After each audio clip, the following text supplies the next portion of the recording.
first time na nag-live ko dinhing dapita. Uy, insa man to? Normal. Okay, normal lang sakta. So, mao ni ang forma sa akong garden. By the way, hello! How are you? Uy, dark man kaayo. Ay, mong taaning.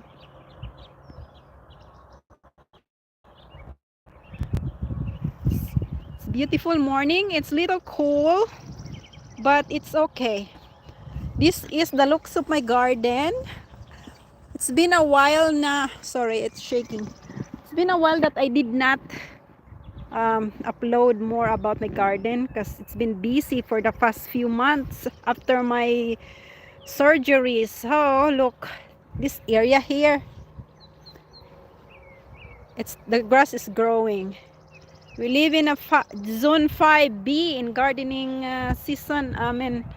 Yeah, and we decided last year, I think we decided to put this landscaping fabrics because the weeds or the grass is taking over and I cannot keep up because I'm the only one maintaining this garden.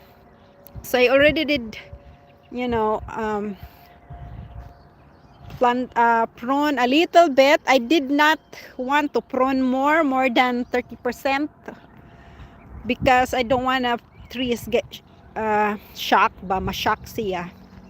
So this is a yellow delicious apple, but I slowly, you know, cutting some of the what's this one, limbs or branches. So that's a yellow delicious apple in this area in the my right side. This is the red delicious apple, and we're talking about this apple that didn't give us fruit for the past few years, but finally this year, look, hopefully it will be successful. Look, naana siya apple. So I trim a little bit. I want it to be like, it's a combination. I don't really like the one that you open the middle, but though it's like nice. Okay kay na siya nga i-open sa middle kay ang sun and air makapenetrate. But then I slowly trimming it because the last, you know, I don't really know how to prune the trees. But this one is too much of a scaffold here. I already cut the very bottom before, so I need to cut more. But for right now, I just let it fruit, and later in the full time or next spring, I can cut more. So this is the new raised bed garden that I planted. I made through the help of my husband too. So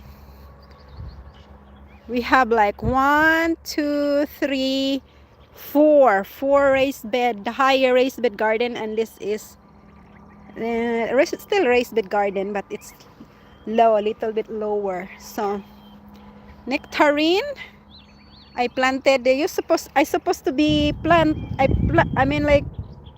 this coming May, but I decided to plant nectarine because I bought it in Laos because it's closer and it's acclimatized already. So I decided to plant it April.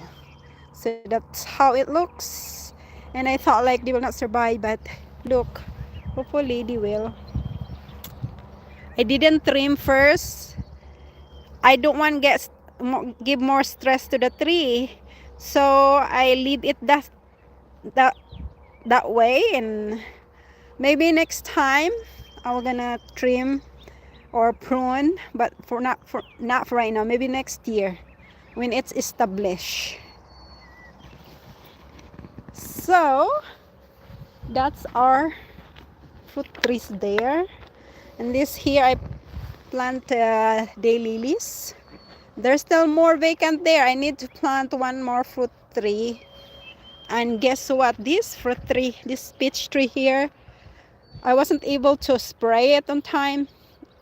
But it didn't survive because of the canker. Look, it's really bad, especially in that area there. So I had to cut it towards that area or in the bottom. We'll see. And this is the only blueberry that survived because I put it, I elevated it a little bit. So of all the blueberry bushes that I planted, that's the only one that survived.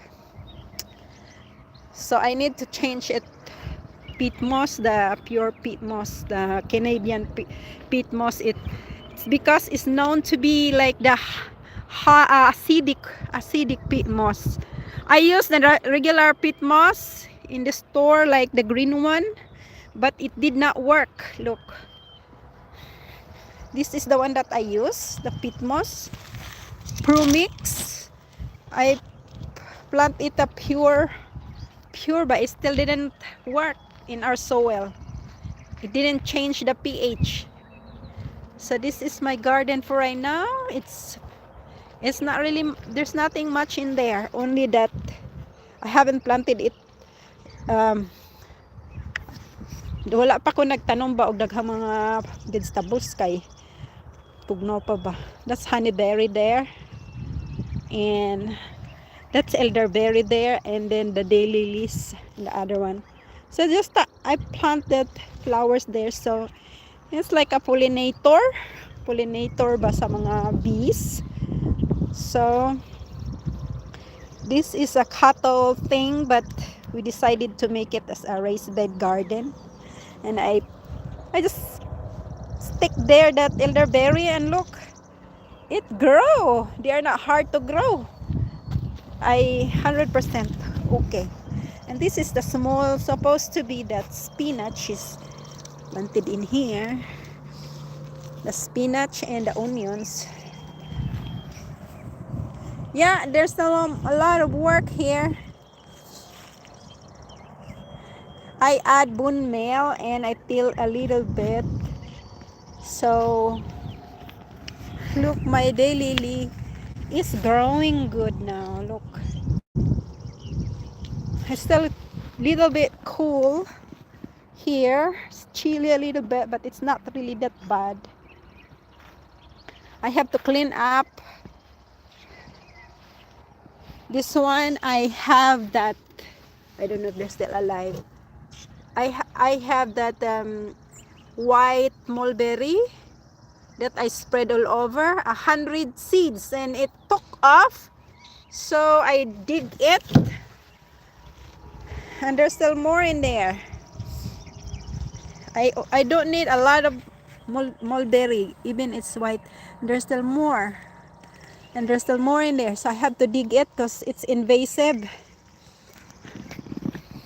And my raised bed garden, I planted last week that strawberries. Sorry, it's really shaky. Strawberries, and I alternate it with garlic and onion. Look, it's growing now. I suppose plant the garlic last fall, but I just doesn't have a chance to plant it because I'm pretty busy going back and forth in my checkup, my doctor's checkup.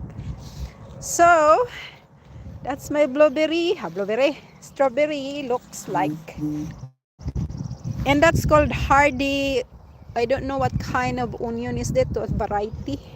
And the ginger and the romaine lettuce is here, and then the beets, and then the spinach, and the cauliflower, or cabbage or cauliflower, yeah. And then the edge of that is garlic and onion. So oh no, it's a cabbage. It's not cauliflower, it's cabbage. So in here I'm working. This is what I'm working. It's not even done yet. I put landscaping fabrics and put a mulch on it, and I haven't finished it yet. There's still fabrics in there. I have to finish this, but you know, to take a rest. Rest, because if I feel tired, I don't feel like working. That's usually the case. And I plant a raspberry here. I know the raspberry will talk off, so I will gonna put something in here to, to stop the roots from running going that area. But for right now, I'll just plant it there. And that's a gooseberry. This is a new bed here that I made last week.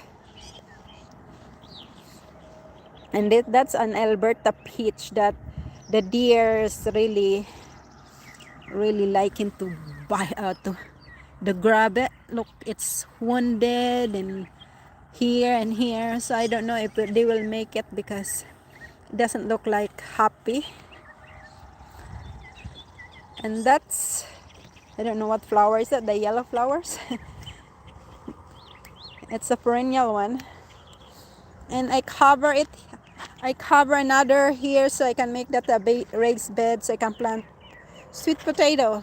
And I don't like to weed, so I just cover it with something to cut that sun penetrating and making the grass healthy.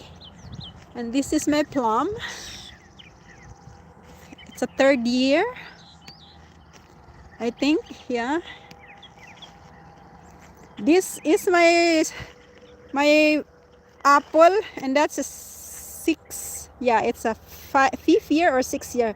It still doesn't have any fruit, didn't fruit. And this is 3 years old.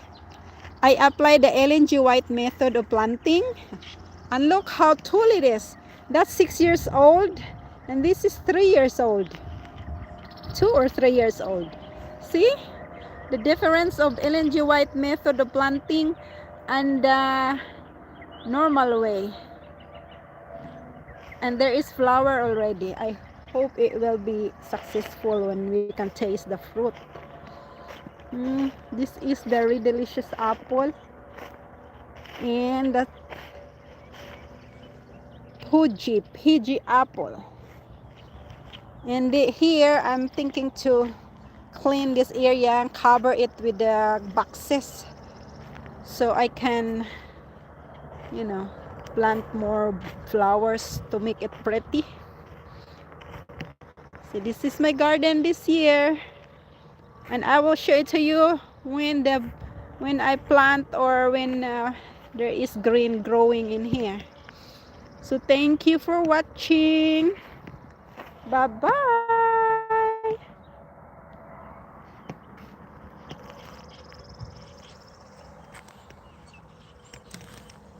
Sao naman yung pagpatay ini? Hoy, di naman yung mapatay. Naglisod, nagpatay. It's been a while, I don't know how to. I know. Goodness. Okay. Stop streaming.